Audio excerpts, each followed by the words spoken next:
So this is a really exciting topic, and I think one that really is pervasive across all of the things that we're all working on. So I'm excited to introduce our three panelists here with me today, and I'm going to give them the opportunity to introduce themselves and give you a little bit of background about how digital innovation is affecting their customers and also affecting their own workforce. So excited to bring to the stage here. We've got Tom Kuczynski with DC Water, Josh Gould with Duquesne Light, and GC Reyes with Avertra. All right, so I'm going to take a seat here, if that works.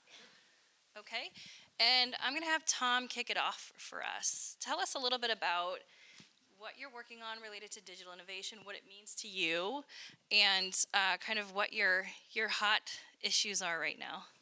Okay. Good morning, everybody. Tom Kuczynski. I'm Vice President of Information Technology at DC Water. I've been with DC Water since August of 2013. We operate everything from basic payroll, accounting systems, customer billing systems, to everything that operates our facilities. Just to give you a quick sense for how big we are. We deliver about 100 million gallons of water a day to the District of Columbia, process about 300 million gallons a day of wastewater in the largest advanced wastewater treatment plant in the world. We have about 1,900 miles of collection pipe, and we got about 1,300 miles of distribution pipe. From a digital perspective, our applications touch everything from customer service to employee engagement, but also now are including things like artificial intelligence and machine learning algorithms to support predictive analytics and operational improvements in the utility. Probably the biggest challenge we have is, given the size of the community we serve. We have about 135,000 meters. We read those every day, 4 times a day. But beyond that, we serve about 1 million residents, about 1.5 million workers in the district who use our services, and about 20 million visitors a year who use our products and services. And the reality is that each one of those has different expectations on the information that they're interested in and how they want it delivered, and the depth of that information. So that's a huge challenge for us right now. That's a lot of customers doing some digital engagement, hopefully, in the future. All right, Josh, let's go to you really quick and tell us a little bit about Duquesne and what you're working on, and especially what you're struggling with on the digital innovation front. Sounds good. Great to be here. So I'm Josh Gould. I lead Duquesne Light's Innovation Center. I also serve as our Director of Strategic Planning, which is basically what we prioritize and spend our money on. And Duquesne Light is I will generously refer to us as a medium-sized utility. I guess it's all relative. We're based in beautiful Pittsburgh, Pennsylvania. We serve most of Allegheny County, in which Pittsburgh is based. So you think, dense urban downtown area, some suburbs which are rapidly growing, and then we also serve Beaver County to the northwest of us, bordering Ohio, and has some rural areas as well. So we're in a unique position that, and we've got about 1.5 million or so people that live in our service territory, of which there are almost 750,000 customers in terms of accounts / meters. And so it's a sort of unique size. We'd like to say that we're big enough to matter, but small enough to move quickly. And I guess quickly, it's all relative. We're still a utility. So a lot of things that we're doing on the digital side, some that kind of touch the customer and some that don't. One of the biggest things we're working on, actually part of the reason that I'm here, is we have partnered with Exelon Utilities, Pepco operating company here. We all run and manage underground electric networks. And in terms of innovation and digital, I can tell you, if you're going into a manhole, there ain't much innovation in digital down there, and we want to try to change that. So to that end, one of the things that we're doing is running an innovation challenge around improving our approach to methods to monitoring the state and condition of our underground network, which is one of the places where, if you think long-term electrification, well, reliability is actually higher when you put it underground. But if we start undergrounding everything right now, we're it's a little bit of an exaggeration to say we're flying blind, but I'll just say that we do not have the amount of information we want on the state and health of our underground network. And so we've reached out to the community publicly to look for solutions to improve that. So that's one of the offerings. The other thing that I think it's interesting to talk more about, we think a lot about how do we improve the customer experience. Like a couple decades ago, utilities, we didn't even refer to them as customers or ratepayers, right, or meters. We still use that. And so when we think about improving that customer experience, being a trusted energy advisor, that's our ambition. And we think about that experience. And actually, and this is maybe a little counterintuitive, we believe it actually starts with the employees. So making sure that employee is empowered and has the right digital tools to provide that experience. And we have some, I would say, scars, but also some successes in coming to that realization. And so I can talk more and give a couple more examples about some of those digital tools that we're deploying for our sort of first customers, the employee, but with the intent, expressed intent, and some KPIs around how do we improve the customer experience. So that's a bit about us. Awesome. Okay, well, let's go to GC. I'll let you explain how you got here and Yeah, definitely. a little bit about how you're helping organizations like Josh's and Tom's to Well, succeed. Josh kind of just described my company, which I'll get to in a second. Good morning, everyone. Our CEO actually apologized. He was supposed to be a presenter today, and he had a cold, so I found out this morning. Dropped off the kids. Luckily, I made it here on time, so thanks for having me here, and I'll do my best to improvise. GC Reyes, founder and chief customer officer at Avertra Corp, and what we really specialize is providing customer and experience solutions for our partners and primarily utility customers. So everything from to the meter to cash life cycle. So builder portal where we automate new construction application within our product, self-service portal, process automation solutions around the front office and back office as well. Our headquarters is actually nearby, it's right in Herndon, Virginia. We have offices in Pune, India, Amman, Jordan, and what I'm looking for today is I love solving these pain point issues. A lot of stuff that Josh described. It starts with the employees. Providing the right tools, enable your employees will lead to enhancing the customer experience. So thank you for having me. Absolutely. Well, Tom, let's start with you. And I like to kind of categorize it as people, right? We're solving problems for people, whether they be your workforce or the person that you're trying to serve. We're all just people. And so I often find that one of the biggest barriers to digital innovation is really convincing people to change how they do things. So, Tom, what has the evolution of what your people that you serve look like, and how are they sort of changing what they're asking for from you as a utility provider? So I guess the first thing is they're asking for almost everything today compared to yesterday. I think the model's changed really from a pull model, from an access perspective, to a push model. The expectations of the customers today, and Josh referred to this, so I want to allude to it. The customer's no longer the meter. We have 135,000 meters, but we have over 750,000 users that sit behind those meters. And that's been a big challenge for a lot of utilities in understanding the actual customer, which is the person that's using our products and services, not necessarily the one that we just send the bill to. So we have the challenge of being able to provide information to not just the metered or the billed customer, but the customer who actually uses our products and services in a more efficient way, using a push model more than a pull model, right? So people aren't calling us anymore. Well, we do have people that call us, but we have a range of users, some that call us, some that want to use our online services, and some that want to use our online services on mobile phones now, which actually dramatically changes the way you design those solutions and the way you have to deliver them. But the depth of information that people are asking for today is also a lot deeper than it used to be in the past. Before, it was simply questions about my last bill, or why am I being charged this rate versus that rate? Now it's a history of bills, multiple years worth of bills that they want to have access to in real time.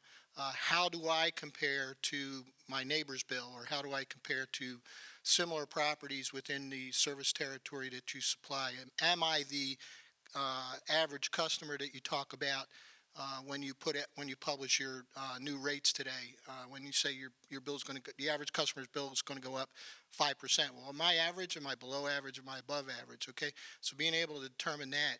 But even beyond that, a lot of the large office buildings in the district have property managers.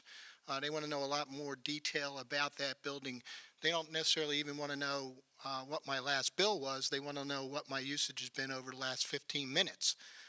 And they want to be able to download that information. They want to put it in their own predictive models so they can optimize their water consumption and the like.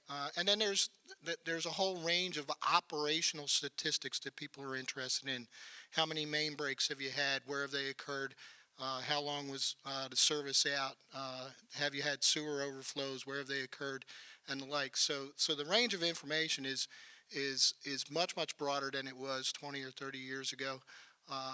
The individuals that are asking for that information are very different. We don't.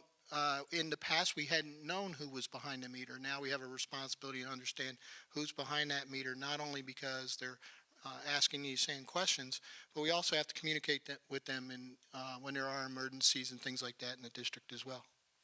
Wow, that's a pretty vast set of data then that you have to figure out how best to process and deliver, it sounds like. So Josh, let's go back to the employee. Talk to me about digital innovation in the employee space for your workforce, and especially considering safety protocols and trying to manage the utility efficiently. Where are you seeing an opportunity for digital innovation in that space? Yeah. So the one word comes to mind. It sounds very obvious and basic, but I find especially maybe the larger the organization is, the greater the absence of the following, which is listening. First, listen. First, seek to be to understand instead of to be understood. And that sounds very basic, but I'll give you a couple specific examples of this as it relates to digital innovation. I talked about the innovation challenge that we're running to improve our underground electric network.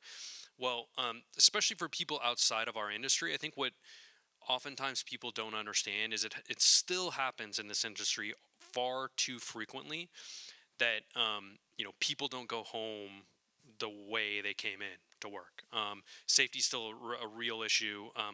Southern California Edison, an employee lost their life just last week, and so it really started with how do we think about preventing that from ever happening again?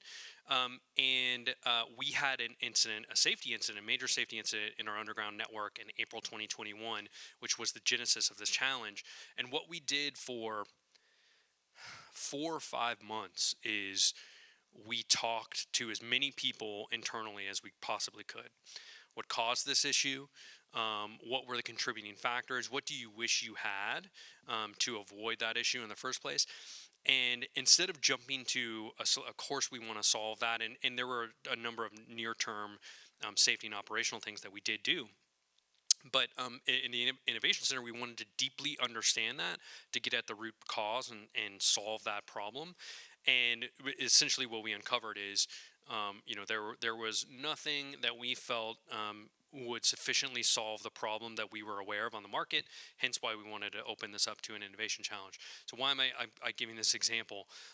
If we just would have taken that model where we said, we're from the Innovation Center, we think we have a solution to your problem, it wouldn't have gotten anywhere. Instead, we have a champion internally who, the employee who was injured, is actually now a champion of this effort. And why? Well, he doesn't want anyone to be in that situation, but also he can see that the information and advice that he gave us is what we're acting on right now, and we're addressing that problem. And again, none of that is rocket science, but you would just be surprised, particularly in an organization, how much we just forget to listen to people. So let's start by listening with people, and then that will better define the problem to be solved. We've also built an app for employees that lets them report an issue, particularly as it relates to like their assets. But again, that's like that was off the shelf. The digital part of that was easy. Like we had the resources internally. We built it with off the shelf stuff. The hard part was the cultural part, which is we actually have to listen and understand what the problem is before we go out and fix it. So that's why, I talk about digital. I'm like, first part is right here. Everyone's got two of them. So I just love that so much because I do think that sort of crowdsourced solution driver, it allows for the buy-in of the entire organization. And so you're really bringing everyone to the table to problem solve. And I love the proactive nature of that. I mean, let's talk about proactive communication strategy. GC, how are you trying to help the industry move forward on that front to be more proactive in communications with people, whether that be back of the house or people who are users? Yeah, definitely. So for utilities and cities, it has to be a data-driven approach, which will help reach and engage to their customers.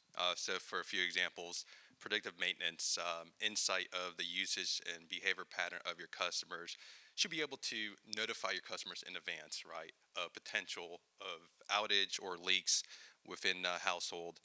Another is John Doe, who's a good paying customer who has consistently paid their bills on time. Last 2 months, they have not paid, and it could be due to an adjustment in household income.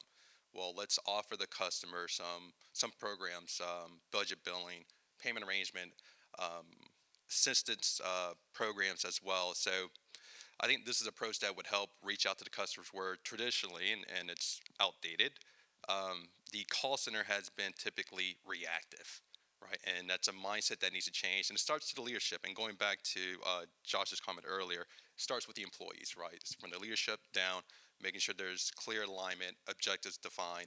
And so I believe that's a way how we could be proactively communicating to the customers. I really love that. I mean, as a customer and a user, I know on the electric side, I have my house is, I'm a little bit of a nerd, I'll just admit it. My house is wired so that I can see what's happening and disaggregated loads so I can kind of see what's going on in my house. I know I'm not the average bear, but I think what I really liked is the programs that the utilities are now working on where they look at all of that data. To your point, it's not just about collecting the data, it's about what are you doing with the data. Segmenting, yes, Exactly. segmenting the data, personalizing it. Yep. So they're sending me tips now. My utility sends me tips based on the information that they're seeing from that data to say, hey, might be time to maintain your HVAC system. I love that. I think it's so productive, useful, and it doesn't leave it to the user to try to figure out what to do with that information. So do you anticipate a lot more kind of coming in that sort of AI machine learning bent in the future of our digital innovation?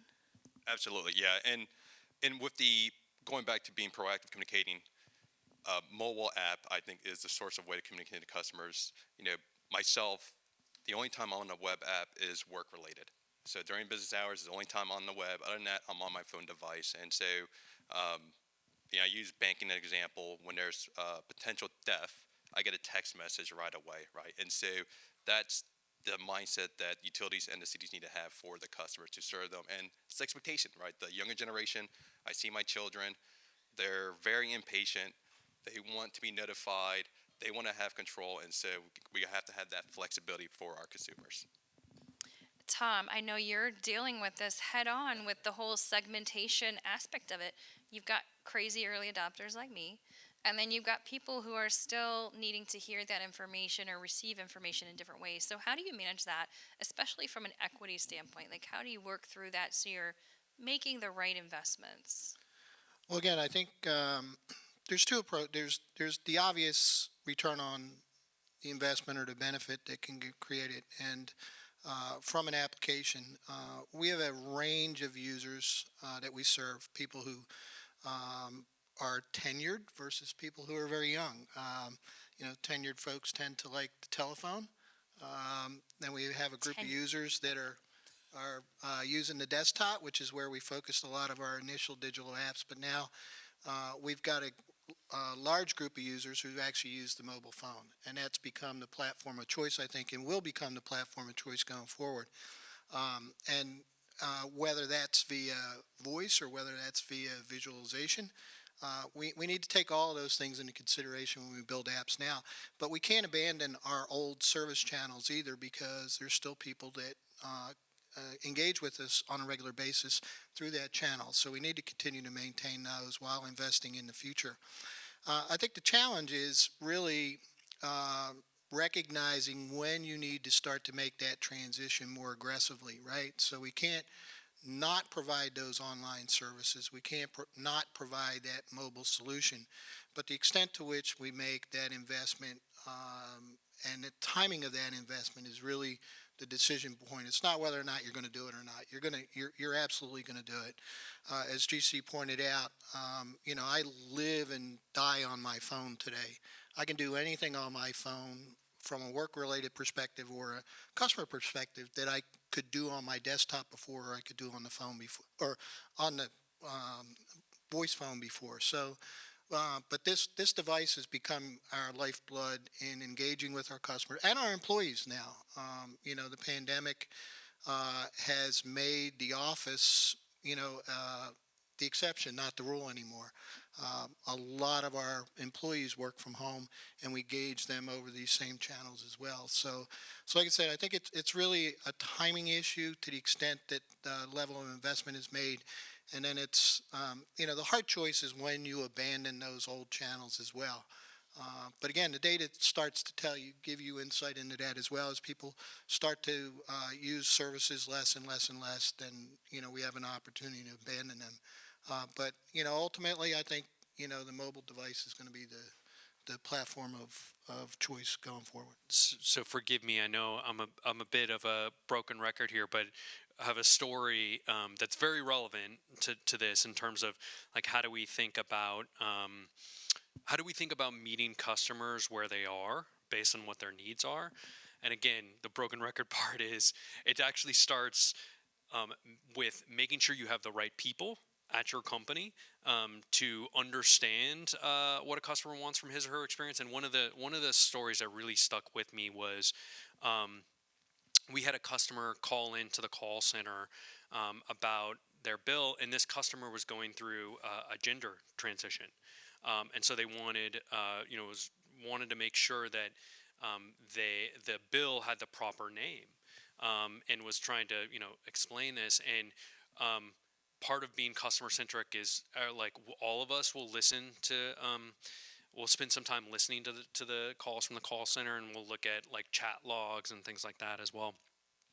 And the level of grace and empathy that this call center employee met that individual with at that critical moment, it's not the most it was a call center, so it wasn't particularly digital, but it required having the right person in that seat who that individual had. I think it was her brother or sister who actually had been making a transition, so was able to empathize with that customer. But again, I go back to I think we often laud the engineering behind a digital tool, but again, it all starts with people and understanding your customers' needs and being able to react to your customer needs requires having the right people represented internally. And this was just a case that stuck with me so much. And you could hear the gratitude of the customer on the other end of the phone. And, there's like we talk about in the utility moments that matter. Like I can't think of a moment that matters more than that. So I went on that tangent because thinking about digital tools again. Tools matter. You want to enable that for the customer, but the right person who understands that need internally is kind of the prerequisite behind all of it. So. Yeah, it's so interesting you say that, because I'm noticing as we do a lot of workforce development for the utility sector and energy services. And while, yes, I'm definitely seeing huge growth on the cybersecurity side of things and the IT and data analytics side, we're also seeing some substantial growth on more of the psychology, soft skills building side, because with technology, I think it's so easy when you go to a digital format to lose that. And so I'm curious in thinking about that, how GC and Josh, like, tell me a little bit more about how you're thinking about future products and services and how you prepare the employees in the market for those. And, what does that process look like? What's that journey look like for you and your employees? Yeah, so it's funny that you asked this because actually I know Peter was up here earlier from Rappahannock, and he was like, if you want a job, come reach out. Same thing stands for me. Under my team, we're building a new product and service development capability. So maybe also check back with me in a year, because I hope to be much further along than we are now, but we're actually hiring someone full time. And one of the things that we've built already is, we've done some benchmarking with other utilities. We have some priorities that are based on, by the way, our customers express priorities to us. But a lot of what we build is what I would kind of refer to as like the foundation. So how are we going to do the work? How are we going to prioritize the work? And then how are we going to develop and deliver a product to market? So again, the employee is at the center of that. I won't get on that tangent, but actually the voice of the customer is at the center of that, which sounds like kind of generic one-off, but we have built you wouldn't be a utility if you didn't have a stage gate process. So we built a stage gate process for how we develop products and services.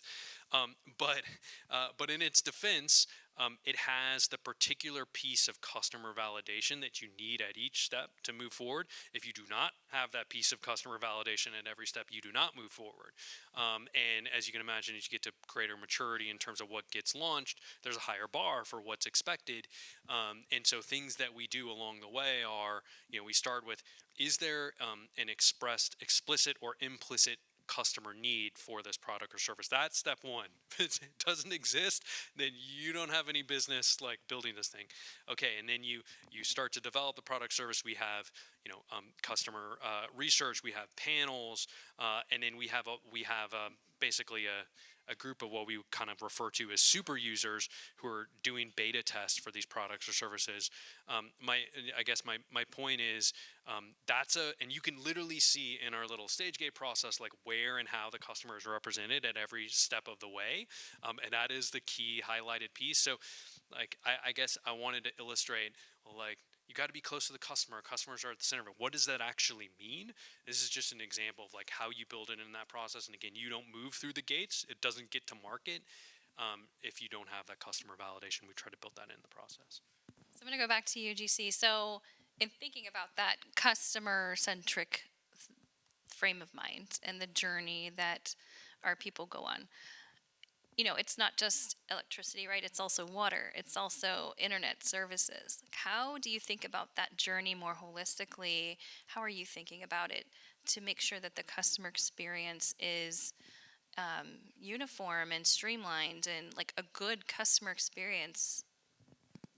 Yeah, absolutely. So if we look at one use case today, start and stop service, which is part of one of the top processes for any utilities.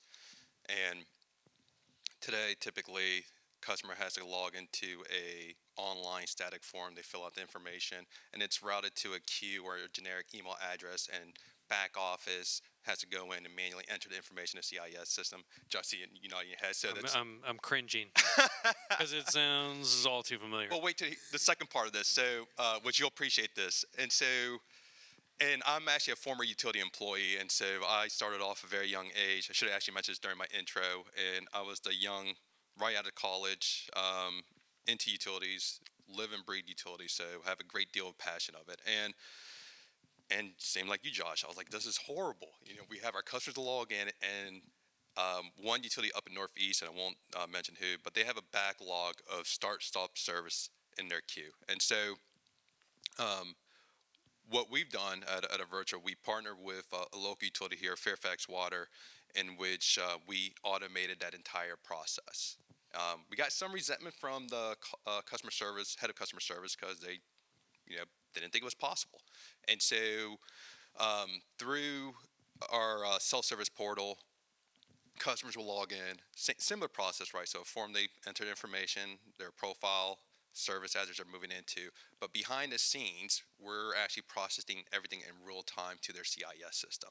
So we're creating the customer information, we're moving them into the property, we're creating the work orders, performing identification of the customer, sending a welcome letter as well. So in real time, customers get an account number, they can also pay a deposit.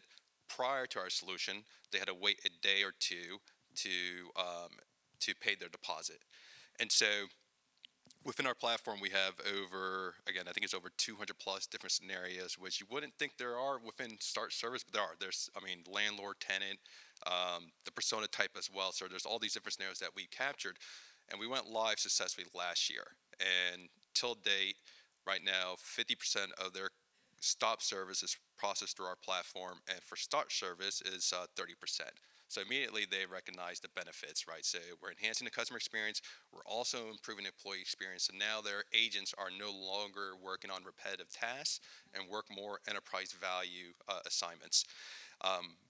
What I believe is the next evolution of that process is, in my opinion, utilities and internet providers will partner with real estate brokers or settlement companies, because you have all that information of the customer, their profile, property they're moving into. And I know today there's third parties that do provide that service for a fee, but it's not fully integrated and automated. And so I should have the ability, I'm moving into a property, my settlement is end of this month, I want all my services, water, gas, electric, and internet set up and integrate with the CIS system, right? So that, to me, I think is the next evolution of that process. Yeah, I gotta tell you, I think that's spot on. Like, just simplification of the user experience is so important. You know, and I do agree. Like, I think it really helps the employee as well in your workforce be more efficient operationally, right? And so, Tom, tell me about that. Like, so as we make investments in some of these customer enablement tools or streamlining, maybe they only have to enter their name and address once and all three account numbers pull up or whatever that looks like. But how do we sort of cross pollinate some of those ideas, and how does that affect what you're doing with your workforce to help, ensure efficiency? Yeah, well, I think, the important point is to make sure that the experience that the customer has is as close to the experience that the office workers have, right? So that when you are in a situation where there's a discrepancy or there's a concern or there's a question, they're able to communicate on a level that's equal, right? So customers have access to the same level of information as your office personnel have. But I think, the other side of this is looking at opportunities both within the business and on the customer service side where you can deliver tools that benefit both. So as an example, our high usage and consecutive usage app that analyzes meter information on an hourly basis and determines if there's a consumption anomaly at a customer level, has the ability to notify a customer in almost real time that there's a potential problem at their property. That's been a tremendous benefit on the back office because it's almost virtually eliminated high bill complaints because we're telling people days in advance of a bill being issued that there's a particular potential problem at your property that you should address right away. We provide insight into what the possibilities are, and people can go and address it. And even over and above that, we get thank you letters about our technology, because people are happy that problem's been resolved. I mentioned earlier about the property managers and their desire to have detailed information about these large properties. Well, we've been able to produce that information for them, deliver it to them, and they can do an analysis. But then we found using that same information internally, we can improve our meter maintenance program by analyzing the actual meter itself and finding meters that are degrading at a different rate than would typically be the case because of usage differences in properties. So a 6-inch meter operates very differently at different properties, and we've been able to look at that and then change our internal processes to, rather than doing a calendar scheduled maintenance activity, do actually usage-based maintenance activity on a specific meter, which actually the added benefit to the utility is we avoid lost revenue because the meter's not reading. But I think the biggest change for us, in the way we address internal requests for information has been driven by the way we've had to address external delivery of information.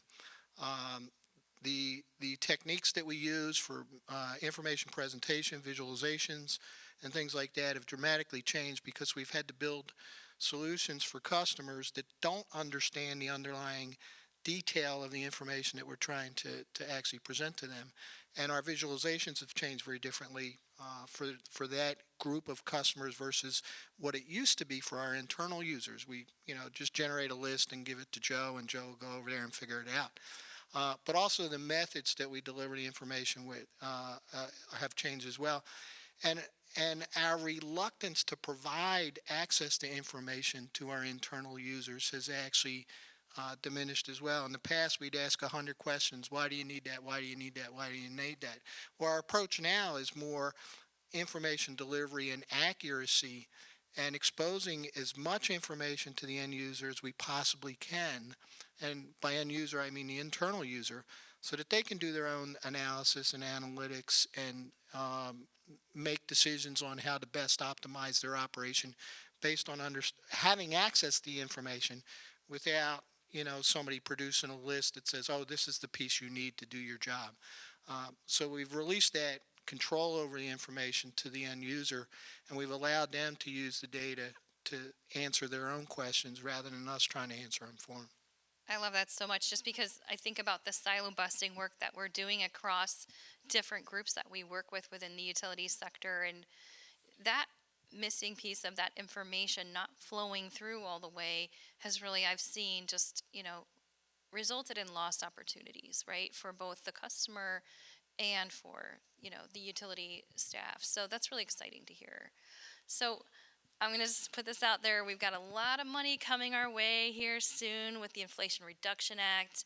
Lots of new incentives, and probably, I know I'm going to be working with our membership on new, program designs and things like that.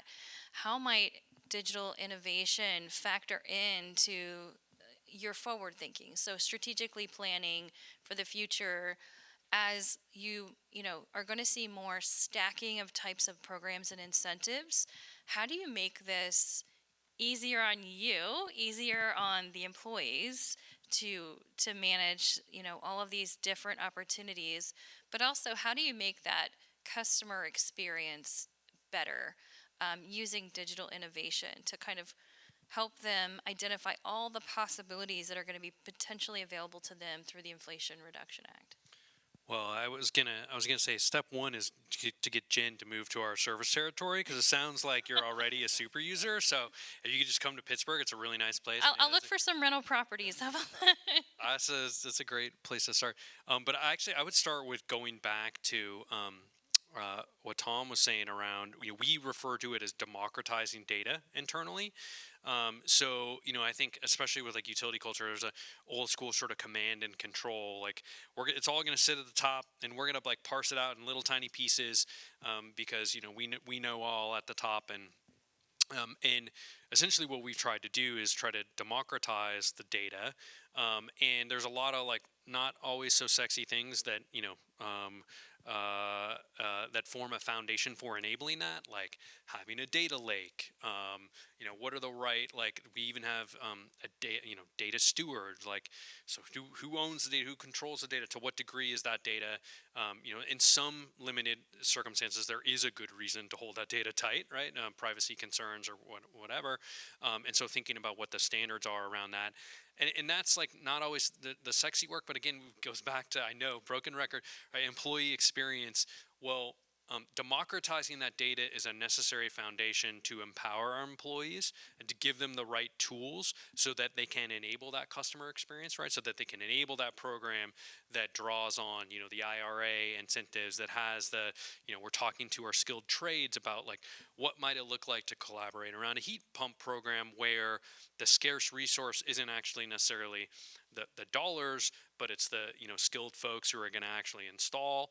And again, it goes back to people and listening. Like our customers want to be educated on that, or at least some of them do. But many of them want that experience to be much more seamless. So I don't want to have to learn about what's the right heat pump model, what are the economics going to look like. You've made that seamless because you have the right data and people internally who have access to the resources that they need and are empowered by a culture to enable that customer experience to happen. So I guess I go back to the sort of foundational pieces: democratize the data, empower your people, and that's going to set you up for success. You get the right people in those seats that can develop those programs, make that customer experience seamless. So, All right, and yeah, recurring GC, theme. jump And I'll in here. piggyback on it. Yeah. So, and one thing I'll add to it. So, definitely agree. Right. So, it definitely starts with the people, and that's really one thing that we pride at Avertra, enabling the team, which will lead to enhancing customer experience. And just to throw this out there. So, where I see the agents, front office and back office in the future, will operate or will support or work under a operational environment in which they're monitoring digital transactions of the customers. And so, and working on just unique cases.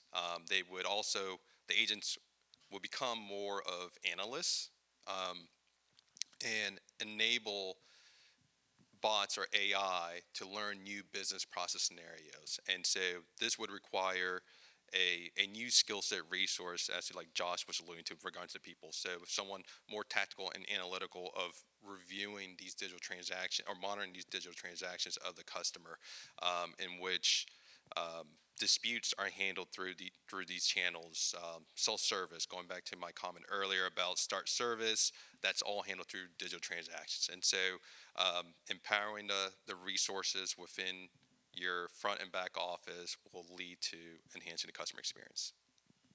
All right, so last question. We're getting close on time. All right, this will be a quickie. So just tell me, what is your digital innovation wish list item for the coming year or two? Tom? I think it's predictive analytics. I think there's a tremendous opportunity for us to use the data assets that we currently have, build models that are capable of potentially predicting future events, and then moving us from a more reactive to a proactive response from a maintenance and a support perspective. And that's across, our infrastructure assets as well as our customer experience as well. Other than getting Jen to move to Pittsburgh, I'm continuing to work on that. We see tremendous potential for electric-only utility and a clean energy future for all by driving greater electrification.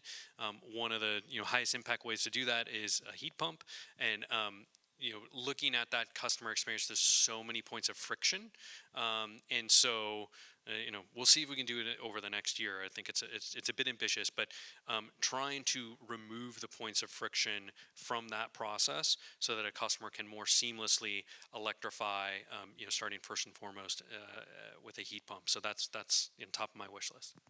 All right, GC, bring us home. Yep, make this quick. So your questions in the next 12 to 24 months. So I would say VR training. So I think going back to focusing on employee, I think offering VR training, and so I think of the field service technician, how to change a meter, so to install pipes, which tools to use. I think that is probably in the next 12, actually it's happening now, but I think it's going to be more of an emphasis in the next 12 to 24 months. Oh my gosh, you just hit mine. So that's really cool. So Jason and I have been talking about this. I'm a big fan of VR for training and education too. I think it's nice to have your little manual up there while you're hanging from a wind turbine or you're stuck in an HVAC funnel. All right, well, maybe one question from the audience if we have time. One question.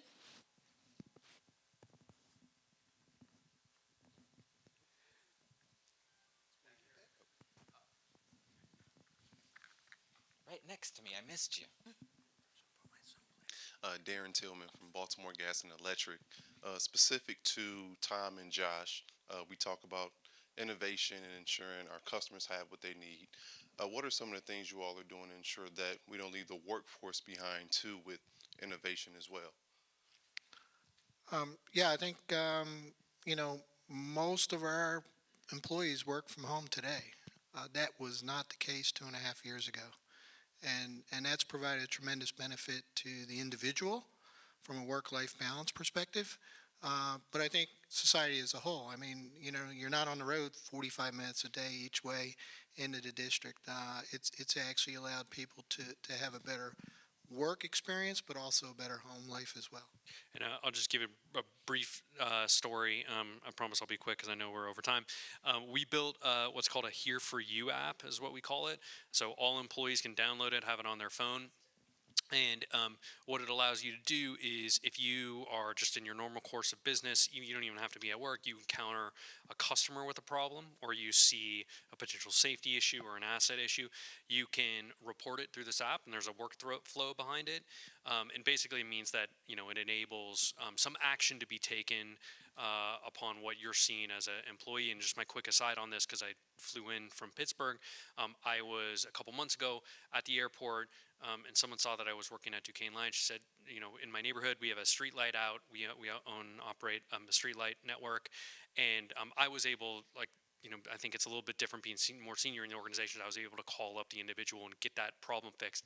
I came back to the airport yesterday and sat at the same restaurant and had a meal. And she said, "Oh, you had this thing fixed for me the next day." So I think part of that is that felt awesome for me as an employee to see that experience was so appreciated. So anyway, that's a good example of a digital tool that can empower employees to take action on customer feedback or safety issues.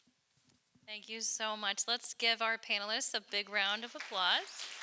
And we'll get moving to the next panel.